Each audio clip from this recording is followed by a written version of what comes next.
estar próximo. Tem que estar, porque é diferente. É diferente. E o nível de pressão que as meninas passam é absolutamente desproporcional. A qualidade dos ataques que elas sofrem é muito diferente. Hoje, por exemplo, tem 2 moças nossas que estavam sofrendo montagens de IA delas peladas na cidade delas. É bem nesse nível. E, sabe, por às vezes uma moça tímida que se expôs já para ser candidata, tipo, não, eu não quero isso pra mim. Ela fica envergonhada. Sabe, uma montagem, ela fica envergonhada pela existência da montagem.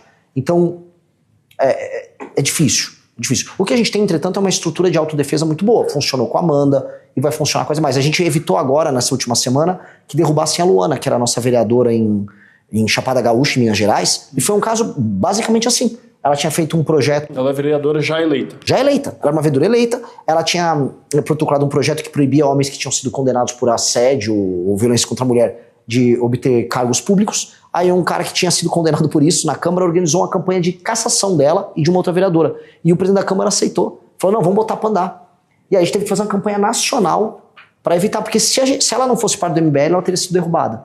Então eu volto a colocar, é difícil, é muito difícil. Mulher que entra na política realmente tem que ter uma preparação mental diferente da dos homens, porque é sempre, o nível das coisas que elas passam é mais difícil. Mudando um pouco de assunto, né? Vamos imaginar assim, dia 26 de outubro, William Bonner acabou de proclamar o resultado do segundo turno, você foi eleito presidente.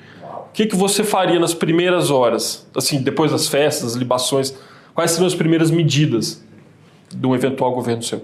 Eu chamaria o Kim Kataguiri, eu via as bancadas que foram formadas, ia conversar com as bancadas que já estavam eleitas, e eu ia começar a preparar a aprovação da PEC da transição. Primeiro momento.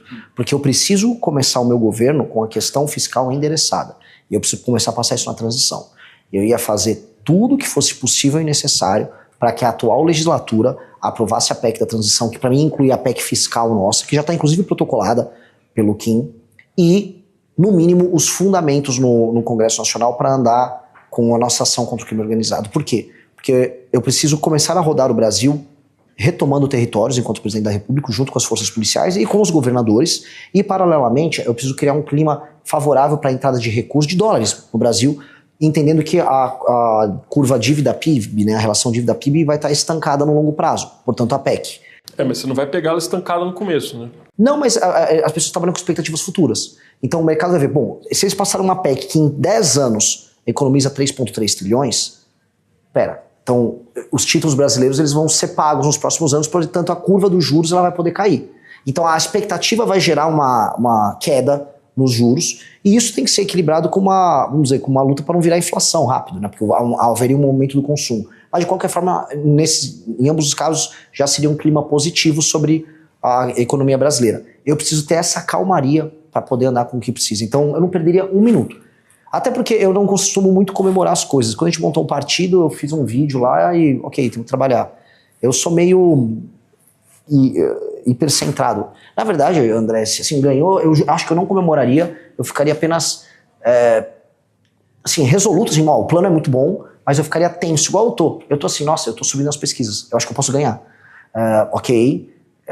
Deixa eu ver direito, o plano é bom. Eu tava no avião relendo o plano. Checar pra ver se isso mesmo. Tipo assim, é bom o plano, né? Acho que é bom, acho que vamos ganhar então. Mas eu entendo assim, é uma responsa gigante. O lance não vai ter descanso. Nem pode ter, eu sou jovem, 42 anos. Eu tenho que gastar essa energia nisso. Quando você fala 3,3 trilhões, isso é uma porcentagem assim, considerável do PIB brasileiro, nem do orçamento da União, do PIB. Em 10 anos. O que envolveria fazer esse ajuste fiscal que você está falando? Começa por uma nova reforma da Previdência, passa por fazer um tema que é polêmico, mas os outros vão precisar falar, que é a desindexação dos reajustes de BPC e aposentadoria, não mais sendo feitos pelo aumento do salário mínimo, mas sim pela inflação. E aí quando um presidente quiser dar um aumento real, ele vai lá e dá um aumento real. Vou dar um aumento real aqui para aposentadoria. O presidente dá um aumento real. Agora não dá para ser isso de maneira automática como porque na prática, como o aumento do salário mínimo é atrelado no fim do dia, não só a produtividade do trabalhador, mas PIB, etc., você acaba gerando uma bomba relógio orçamentária que já faz com que a Previdência esteja fora de controle. BPC também. Outro tema, a desvinculação dos gastos na área de saúde e educação. Você tem hoje municípios no sul do Brasil que a natalidade está bem pequena. Você tem que gastar mais com saúde do que com educação. Só que você não pode mexer nisso, os municípios estão quebrados. Foi um pedido, inclusive, da Marcha dos Prefeitos. Tenho que mexer em renúncias fiscais de toda sorte, todas elas. Vou precisar mexer em privilégios no alto funcionalismo. E isto, de acordo com a análise da Câmara, se eu passo completamente essa PEC, eu estou falando aí de 3,3 em 10 anos. Estou falando de praticamente 1/4 do PIB sendo economizado em um processo de 10 anos. Em 6 anos já é 1,1 tri, porque ele é acumulativo no longo prazo.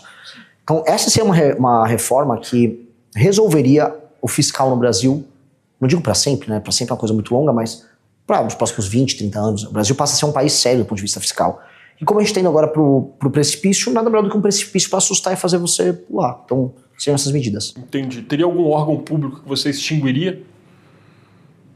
É uma discussão boa. Eu ando falando muito em extinguir o INCRA.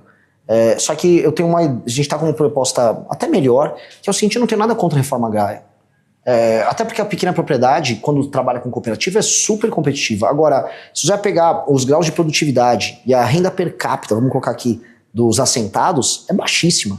Você está só favelizando o campo. Então, antes de fazer qualquer reforma agrária, é uma proposta bem clara nossa, nós precisamos fazer uma auditoria e obrigar os assentados a atingir níveis razoáveis de produtividade, que não adianta eu dar uma terra para alguém que não vai plantar. Eles reclamam do latifúndio produtivo e eles viram um mini fundinho produtivo, que depois viram um barraco e ele vai vender para alguém. Não vale a pena. Nós não podemos adotar esse modelo. Até porque a agro é um setor hiperprodutivo brasileiro. Se tem uma área que a gente tem método de trabalho, de cultura de trabalho, é esse setor. A gente só está pegando, então, uma área que poderia estar sendo destinada para alguém produtivo e dando para alguém improdutivo. Isso não tem nenhum sentido.